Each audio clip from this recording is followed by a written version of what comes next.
Chapitre 1er. Les oiseaux de passage. L'épicerie de Tomek était la dernière maison du village. C'était une petite boutique toute simple, avec au-dessus de la vitrine l'inscription « Épicerie » peinte en lettres bleues. Quand on poussait la porte, une clochette tintait joyeusement, et Tomek se tenait devant vous, souriant dans son tablier gris d'épicier. C'était un garçon aux yeux rêveurs, assez grand pour son âge, plutôt osseux. Il ne servirait à rien de faire le détail des articles que Tomek vendait dans son épicerie. Un livre entier n'y suffirait pas, alors qu'un seul mot convient pour le dire. Et ce mot, c'est justement tout. Tomek vendait tout. Entendons par là des choses utiles et raisonnables, comme les tapettes à mouches et l'élixir contre-coup de l'abbé Perdrigeon, mais aussi et bien sûr des objets indispensables comme les bouillottes en caoutchouc et les couteaux à ours. Comme Tomek vivait dans son magasin, ou plutôt dans l'arrière-boutique de son magasin, il ne fermait jamais. Il y avait bien une petite pancarte accrochée à l'entrée, mais elle était toujours tournée du même côté, celui qui indiquait « ouvert ». Ce n'était pas pour autant un défilé continuel. Non, les gens du village étaient respectueux et se gardaient bien de déranger à toute heure. Ils savaient seulement qu'en cas de besoin urgent, Tomek les dépannerait avec gentillesse, même au milieu de la nuit. Il ne faut pas croire non plus que Tomek ne quittait jamais sa boutique. Bien au contraire. Il lui arrivait souvent d'aller se dégourdir les jambes ou même de s'absenter pour une demi-journée. Mais dans ce cas-là, le magasin restait ouvert et les clients se servaient tout seuls. À son retour, Tomek trouvait un petit mot sur le comptoir. Prit un rouleau de ficelle à saucisson, Line, accompagné de l'argent du règlement. Ou bien, pris mon tabac, paierai demain, Jack. Ainsi, tout était pour le mieux dans le meilleur des mondes, comme on dit, et cela aurait pu durer des années, et même des siècles, sans qu'il arrivât rien de particulier. Seulement voilà, Tomek avait un secret. Oh, ce n'était rien de mal, ni de tellement extraordinaire. Cela lui était venu avec tant de lenteur qu'il ne s'était aperçu de rien, exactement comme les cheveux qui poussent sans qu'on s'en rende compte. Un beau jour, ils sont trop longs, et voilà. Un beau jour, donc, Tomek se retrouva avec cette pensée qui avait poussé à l'intérieur de sa tête au lieu de pousser dessus, et qu'on pouvait résumer ainsi. Il s'ennuyait. Mieux que cela, il s'ennuyait beaucoup. Il avait envie de partir, de voir le monde. Depuis la petite fenêtre de son arrière-boutique, il regardait souvent la vaste plaine où le blé de printemps se balançait avec grâce, semblable aux vagues de la mer. Et seul le ding-ding de la sonnette à la porte de la boutique pouvait l'arracher à sa rêverie. D'autres fois, très tôt, il allait marcher sur les chemins qui se perdaient dans la campagne, dans le bleu si tendre des champs de lin au petit jour, et cela lui arrachait le cœur de devoir rentrer à la maison. Mais c'est à l'automne surtout, au moment où les oiseaux de passage traversaient le ciel dans leur grand silence, que Tomek ressentait avec le plus de violence le désir de s'en aller. Les larmes lui en venaient aux yeux tandis qu'il regardait les oies sauvages disparaître à grands coups d'aile à l'horizon. Malheureusement, on ne part pas comme cela quand on s'appelle Tomek et qu'on est responsable de l'unique épicerie du village. Cette épicerie que son père avait tenue avant lui, et son grand-père avant son père. Qu'auraient pensé les gens? Qu'il les abandonnait? Qu'il n'était pas bien avec eux? Qu'il ne se plaisait plus au village? Cela les aurait rendus tristes. Or, Tomek ne supportait pas de faire de la peine à autrui. Il résolut donc de rester et de garder son secret pour lui. Il fallait être patient, se disait-il. L'ennui finirait bien par s'en aller comme il était venu, lentement, avec le temps, sans qu'il s'en aperçoive. Hélas, ce fut tout le contraire qui arriva, sans compter qu'un événement considérable allait bientôt réduire à néant tous les efforts que Tomek faisait pour être raisonnable.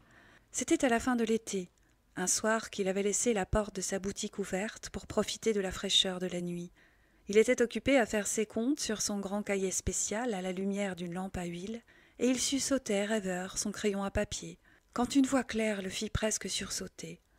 « Est-ce que vous vendez des sucres d'orge » Il leva la tête et vit la plus jolie personne qu'on puisse imaginer. C'était une jeune fille de 12 ans environ, brune comme on peut l'être, en sandales et dans une robe en piteux état. À sa ceinture pendait une gourde de cuir. Elle était entrée sans bruit par la porte ouverte, si bien qu'on aurait dit une apparition. Et maintenant, elle fixait Tomek de ses yeux noirs et tristes. « Est-ce que vous vendez des sucres d'orge ?» Alors Tomek fit deux choses en même temps. La première, ce fut de répondre « Oui, je vends des sucres d'orge. » Et la seconde chose que fit Tomek, lui qui de toute sa vie ne s'était pas retourné 3 fois sur une fille, ce fut de tomber amoureux de ce petit bout de femme, d'en tomber amoureux instantanément, complètement et définitivement. Il prit un sucre d'orge dans un bocal et le lui tendit. Elle le cacha aussitôt dans une poche de sa robe, mais elle ne semblait pas vouloir s'en aller. Elle restait là à regarder les rayons et les rangées de petits tiroirs qui occupaient un mur tout entier. « Qu'avez-vous dans tous ces petits tiroirs ?»« J'ai tout, » répondit Tomek. « Enfin, tout le nécessaire. »« Des élastiques à chapeau ?»« Oui, bien sûr. » Tomek escalada son échelle et ouvrit un tiroir tout en haut. « Voilà. »« Et des cartes à jouer ?» Il redescendit et ouvrit un autre tiroir. « Voilà. » Elle hésita, puis un sourire timide se forma sur ses lèvres. Cela l'amusait visiblement. « Et des images de kangourous ?» Tomek dut réfléchir quelques secondes, puis il se précipita vers un tiroir sur la gauche. « Voilà. » Cette fois, les yeux sombres de la petite s'éclairèrent tout à fait. C'était si charmant de la voir heureuse que le cœur de Tomek se mit à faire des bonds dans sa poitrine. « Et du sable du désert, du sable qui serait encore chaud. » Tomek gravit encore une fois son échelle et prit dans un tiroir une petite fiole de sable orange. Il redescendit, fit couler le sable sur son cahier spécial pour que la jeune fille puisse le toucher. Elle le caressa avec le dos de la main, puis promena dessus le bout de ses doigts agiles. « Il est tout chaud. » Comme elle s'était approchée très près du comptoir, Tomek sentit sa chaleur à elle, et plus que sur le sable chaud, c'est sur son bras doré qu'il aurait voulu poser sa main. Elle le devina sans doute et reprit. « Il est aussi chaud que mon bras. » Et de sa main libre, elle prit la main de Tomek et la posa sur son bras. Les reflets de la lampe à huile jouaient sur son visage.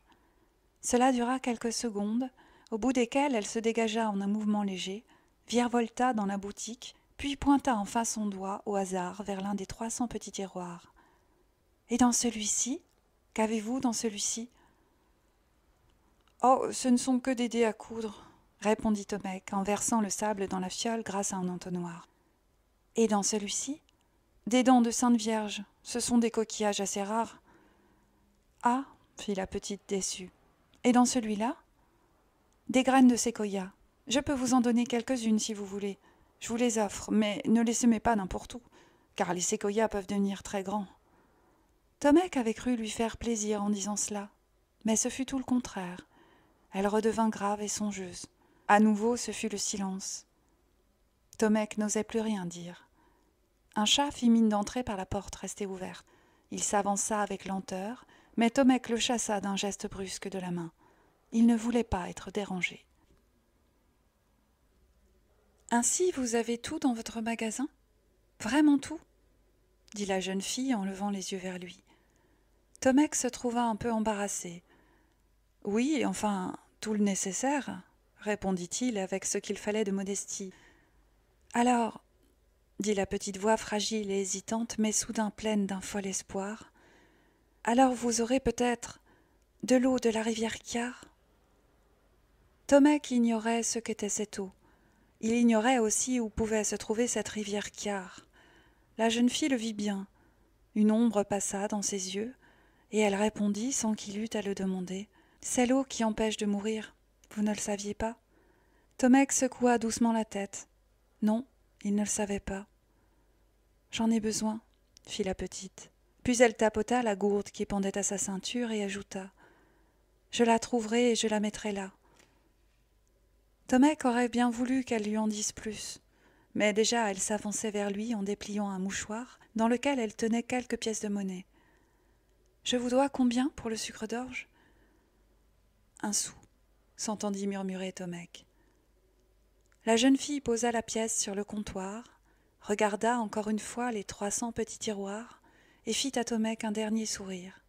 « Au revoir. » Puis elle sortit de la boutique. Au revoir, bredouilla Tomek. La lampe à huile faiblissait. Il reprit place sur sa chaise derrière le comptoir. Sur son grand cahier spécial encore ouvert, il y avait le sou de l'inconnu et quelques grains de sable orange.